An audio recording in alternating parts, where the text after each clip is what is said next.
S धम्मो सनातनो प्रवचन छठवां आज के गर्भाशय से कल का जन्म। प्रश्न, आपने स्त्री के लिए प्रेम और पुरुष के लिए ध्यान का मार्ग बताया। मेरी तकलीफ यह है कि न प्रेम में पूरा डूब पाती हूँ, न ध्यान में गहराई आती है। कृपया बताएं मेरे लिए मार्ग क्या है। धर्मगुरुओं का डाला हुआ जहर बाधा बन रहा है।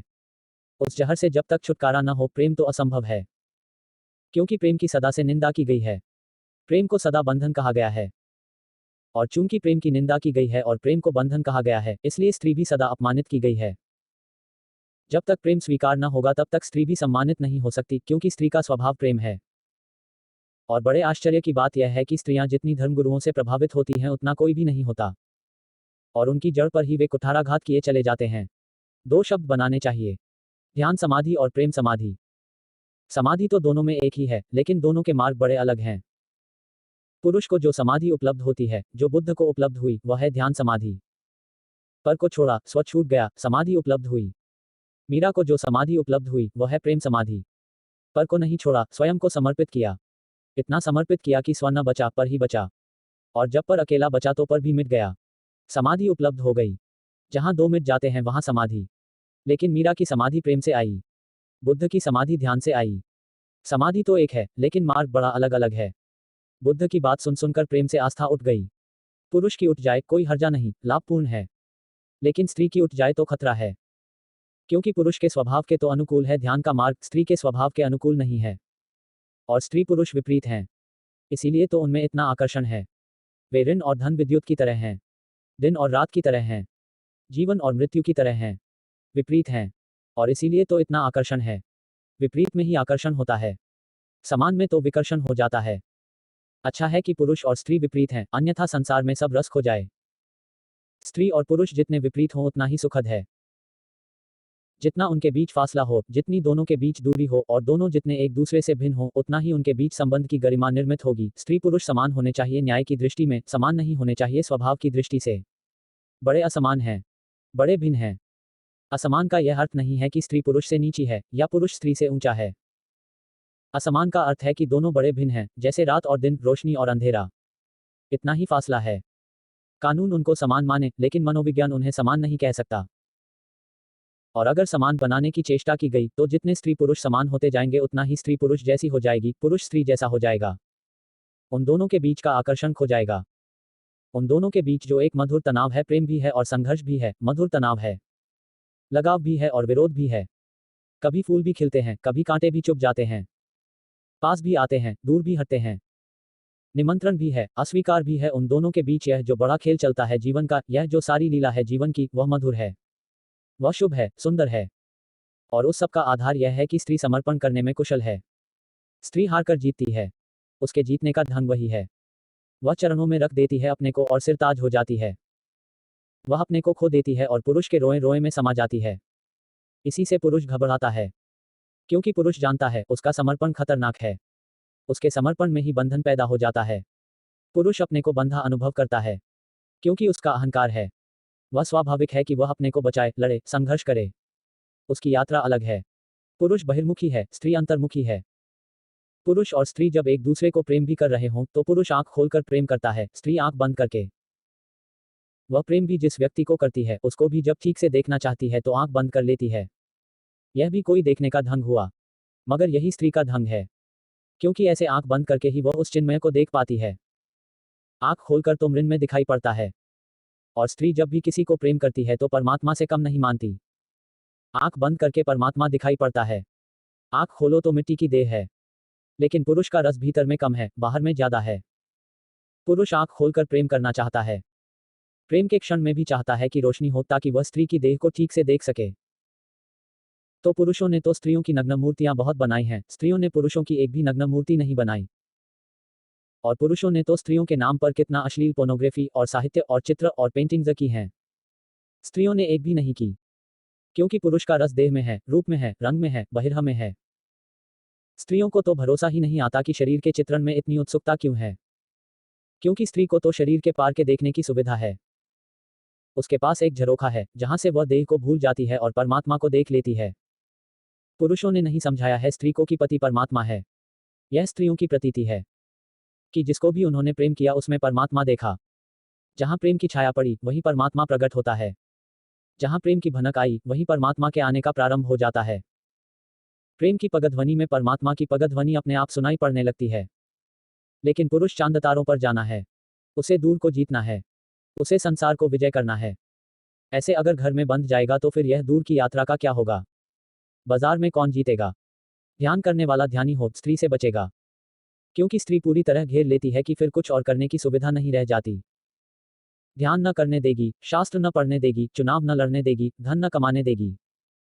क्योंकि चारों तरफ से घेर लेगी। स्त्री तुम्हारे चारों तरफ प्रेम का एक घर बनाती है। उसमें तुम्हें लगता है कि तुम घुटे घुटे अनुभव करते हो क्योंकि तुम्हारी महत्वाकांक्षा मरती है। वही पुरुष स्त्री के प्रेम के लिए राजी हो सकता है जो अहंकार को छोड़ने को राजी हो। यह पुरुष के लिए बहुत कठिन है। इसका एक ही उपाय है उसके लिए, ध्यान। कि वह गहरे ध्यान में उतरे। तो मेरे देखने में ऐसा है कि अगर पुरुष गहरे ध्यान में उतर जाए तो ही प्रेम के योग्य हो पाता है। और स्त्री अगर प्रेम में उतर जाए तो ही ध्यान के योग्य हो पाती है। मंदिरों में जो प्रतिमाएं हैं वे सभी स्त्रियों ने रखी हैं। परमात्मा के नाम के जितने गीत हैं वे सब स्त्रियों ने गाए हैं। भजन है, कीर्तन है, उसका अनूठा रस स्त्रियों ने लिया है। और पुरुष और स्त्री के बीच बड़ी बेबूझ पहेली है। वे एक दूसरे को समझ नहीं पाते हैं। समझे भी कैसे? तुम जिस स्त्री के साथ जीवन भर रहे हो या जिस पुरुष के साथ जीवन भर रहे हो उसको भी समझ नहीं पाते। क्योंकि भाषा अलग है, यात्रा अलग है। दोनों के सोचने का, होने का ढंग अलग है। जिस दिन दुनिया में ठीक ठीक समझ आएगी उस दिन स्त्री का मनोविज्ञान अलग होना चाहिए, पुरुष का मनोविज्ञान अलग। उन दोनों के मन अलग हैं। इसलिए सिर्फ मनोविज्ञान कहने से कुछ भी न होगा। मनोविज्ञान से क्या पता चलता है? किसका मनोविज्ञान? स्त्री का या पुरुष का? स्त्री के मन का ढांचा ही अलग है। पुरुष के मन का ढांचा अलग है। इसलिए पुरुष महावीर और बुद्ध बन जाता है। महावीर को हमने नाम दिया है जिसने जीत लिया। बुद्ध को हमने नाम दिया बुद्ध, जो जाग गया। लेकिन मीरा से पूछो, जीता? मीरा कहेगी, हारे। कृष्ण को और जीतने की बात ही बेहुदी है। परमात्मा को जीतने की बात ही बेहुदी है। पुरुष के लिए स्त्री पहेली रही है। स्त्री के लिए पुरुष पहेली है। स्त्री सोच ही नहीं पाती कि तुम किस लिए चांद पर जा रहे हो। घर काफी नहीं। वही तो यशोधरा ने बुद्ध से पूछा जब वे लौटकर आए कि जो तुमने वहां पाया वह यहां नहीं मिल सकता था। ऐसा जंगल भागने की क्या पड़ी थी? यह घर क्या बुरा था? अगर शांत ही होना था तो जितनी सुविधा यहां थी इतनी वहां जंगल में तो नहीं थी। तुमने कहा होता, हम तुम्हें बाधा न देते। हम तुम्हें एकांत में छोड़ देते। जो भी कभी भागा है जंगल की तरफ प्रेम से घबराकर भागा है। और क्या घबराहट है? कहीं प्रेम बांध न ले। स्त्रियों को जंगल की तरफ भागते नहीं देखा गया। क्योंकि स्त्री को समझ में ही नहीं आता भागना कहाँ है। डूबना है। डूबना यहीं हो सकता है। और स्त्री ने बहुत चिंता नहीं की परमात्मा की जो आकाश में है, उसने तो उसी परमात्मा की चिंता की जो निकट और पास है। स्त्री को रस नहीं मालूम होता कि चीन में क्या हो रहा है। उसका रस होता है पड़ोसी के घर में क्या हो रहा है। पड़ोसी के घर बच्चा हुआ, यह भी कोई बात है। लाखों लोग मर रहे हैं युद्ध में। इस एक बच्चे के होने से क्या होता है?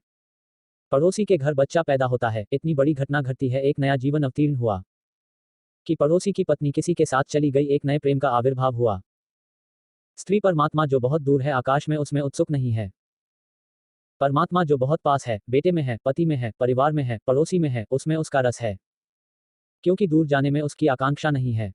यही डूब जाना है। जब प्रेम ही न हो पाएगा तो ध्यान तो हो ही न सकेगा। प्रेम से ही ध्यान की तरफ जाने का रास्ता है। बेहोशी से ही होश सधेगा। हार से ही विजय मिलेगी।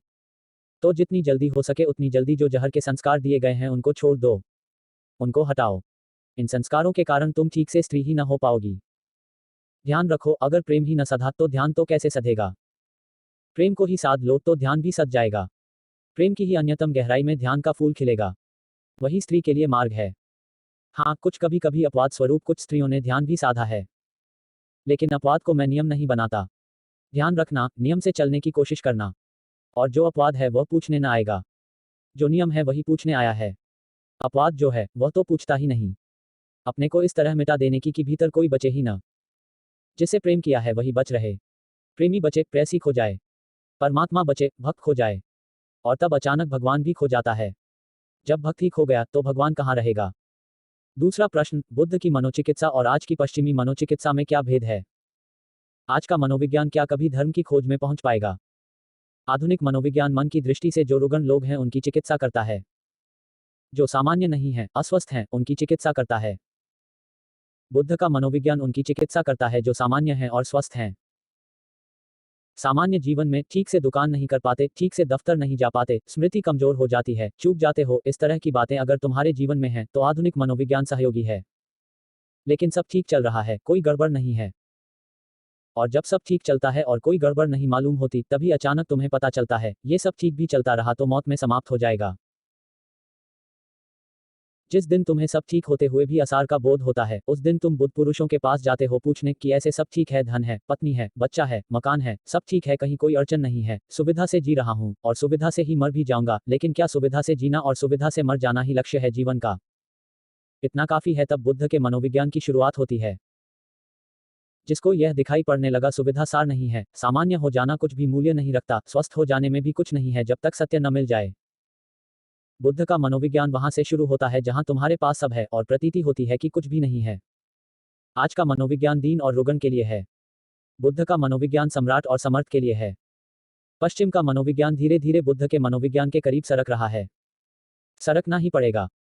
देखो, पश्चिम के चिकित्सा शास्त्र का नाम है मेडिकल साइंस। उसका मतलब होता है औषधि विज्ञान।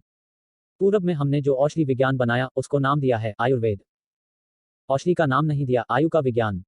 और विज्ञान भी नहीं, वेद। विधायक। औषधि तो नकारात्मक है। बीमारी हो तो औषधि का उपयोग है। बीमारी न भी हो तो भी आयुर्वेद का उपयोग है, क्योंकि वह केवल जीवन का विज्ञान है। वह सिर्फ बीमारी की फिक्र नहीं करता कि बीमारी हो तो औषधि देकर मिटा दो। बीमारी न भी हो तो जीवन को कैसे गुणनफल करो, जीवन को कैसे बढ़ाओ। पूरब और पश्चिम की दृष्टि में यह फर्क है। पश्चिम फिक्र करता है कांटा निकाल लेने की। पूरब फिक्र करता है फूल को भी रख देने की। पश्चिम फिक्र करता है दुख निकाल लो, पूरब फिक्र करता है आनंद को जन्माओ। पश्चिम का मनोविज्ञान भी धीरे धीरे सरक रहा है।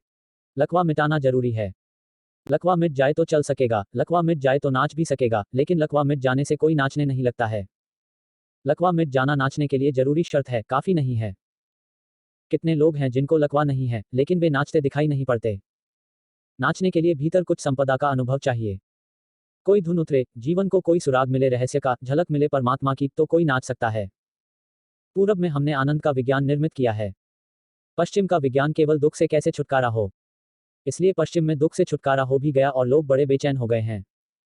सुख आता दिखाई नहीं पड़ता। इसीलिए पश्चिम का मनोविज्ञान एक एक कदम आगे बढ़ रहा है। और आज नहीं कल बुद्धों के मनोविज्ञान से उसका संबंध जुड़ जाएगा। आज कहीं आकाश से नहीं उतरता है। समय कहीं बाहर से नहीं आता है। समय तुम्हारे भीतर से पैदा होता है। तुम ही आज को जीकर कल को पैदा करोगे। तुम्हारे ही गर्भ में निर्मित होता है कल। कल निर्मित हो रहा है आज। और इसीलिए मैं कहता हूं, आज और अभी जी लो।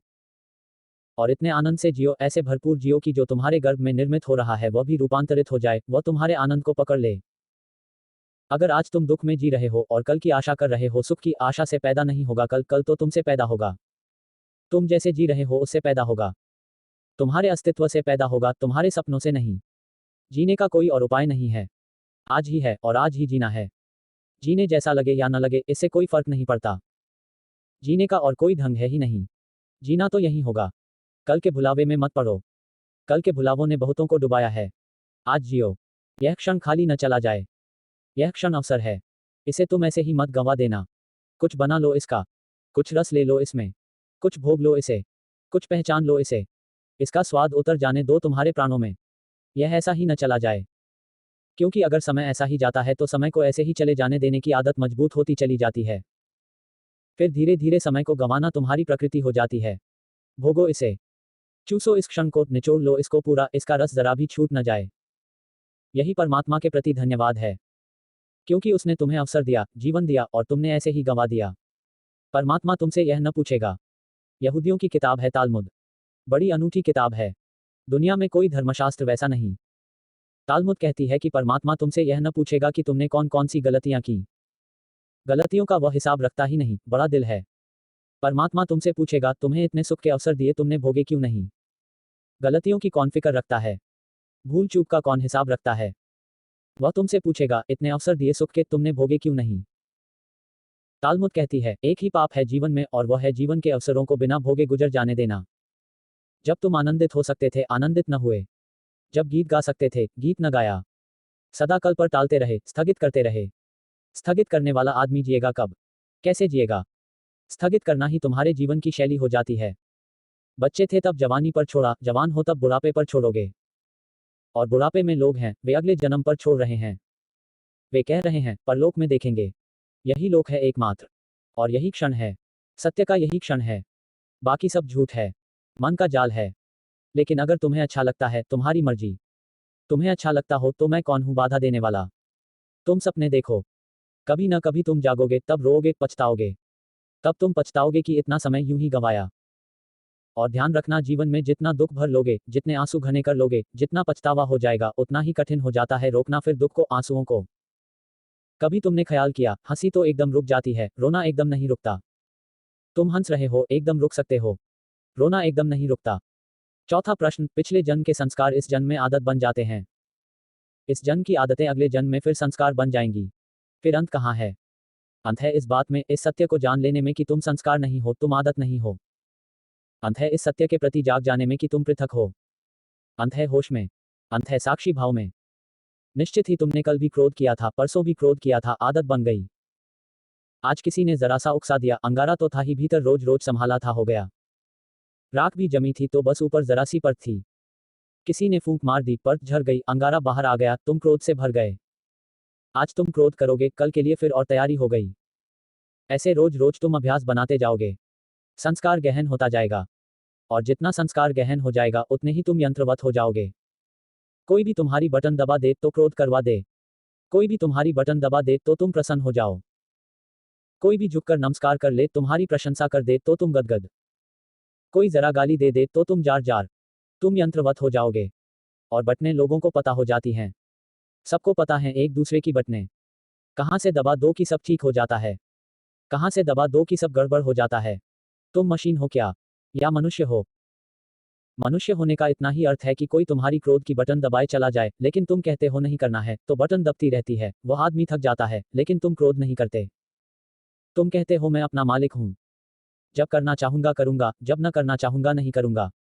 प्रतिक्रिया और क्रिया में यही फर्क है। प्रतिक्रिया में दूसरा मालिक है, तुम नहीं।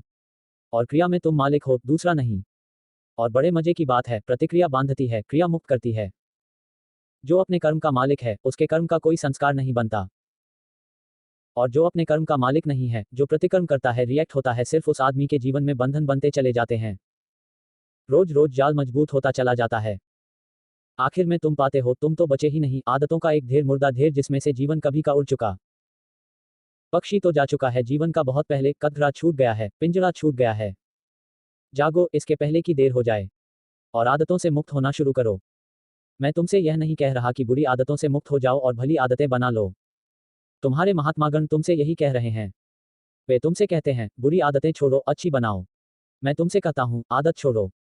बुरी और अच्छी आदत से कोई फर्क नहीं पड़ता। लोहे का हो पिंजरा की सोने का, क्या फर्क पड़ता है? असली सवाल आदत से मुक्त होने का है। मैं यह नहीं कह रहा हूं कि माला मत फेरो। मैं यह भी नहीं कह रहा हूं कि सिगरेट पियो। मैं यह कह रहा हूं कि तुम मालिक रहो। कोई आदत ऐसी ना हो जाए कि मालिक बन जाए। कोई आदत, मंदिर जाने की आदत भी मालिक ना हो जाए। ध्यान करने की आदत भी मालिक ना हो जाए। मालिक तुम ही रहो। मालकियत बचाकर आदत का उपयोग कर लेना, यही साधना है। मालकियत खो दी और आदत सवार हो गई तो तुम यंत्रवत हो गए। तब तुम्हारा जीवन मूर्छित है। ऐसे लोग हैं जो मेरे पास आकर कहते हैं कि अगर पूजा न करें रोज तो बेचैनी लगती है। वे सोचते हैं कि बड़ी धार्मिक घटना घट गई उनके जीवन में। मैं उनसे पूछता हूं, पूजा करने से कुछ आनंद मिलता है? वे कहते हैं, आनंद तो कुछ नहीं मिलता, लेकिन न करें तो बेचैनी लगती है। यही तो सिगरेट पीने वाला कहता है। वह कहता है कि उससे पूछो, कुछ आनंद मिलता है? वह कहता है, आनंद क्या रखा है? आनंद तो कुछ नहीं मिलता, कभी कभी खांसी जरूर आती है। आनंद तो कुछ भी नहीं मिलता, लेकिन न पियो तो बेचैनी मालूम होती है। इसे तुम थोड़ा सोचो। इसी को मैं यंत्र हो जाना कहता हूं, कि जिससे कुछ भी नहीं मिलता है, उससे भी न करने पर बेचैनी मालूम होती है। उपलब्ध कुछ भी नहीं होता है, पाने को कुछ भी नहीं है, लेकिन छोड़ने में मुसीबत है। क्योंकि आदत ने पकड़ा है अब। आदत इतना ही कर सकती है, करो तो कुछ न मिले, न करो तो कुछ खोता मालूम पड़े।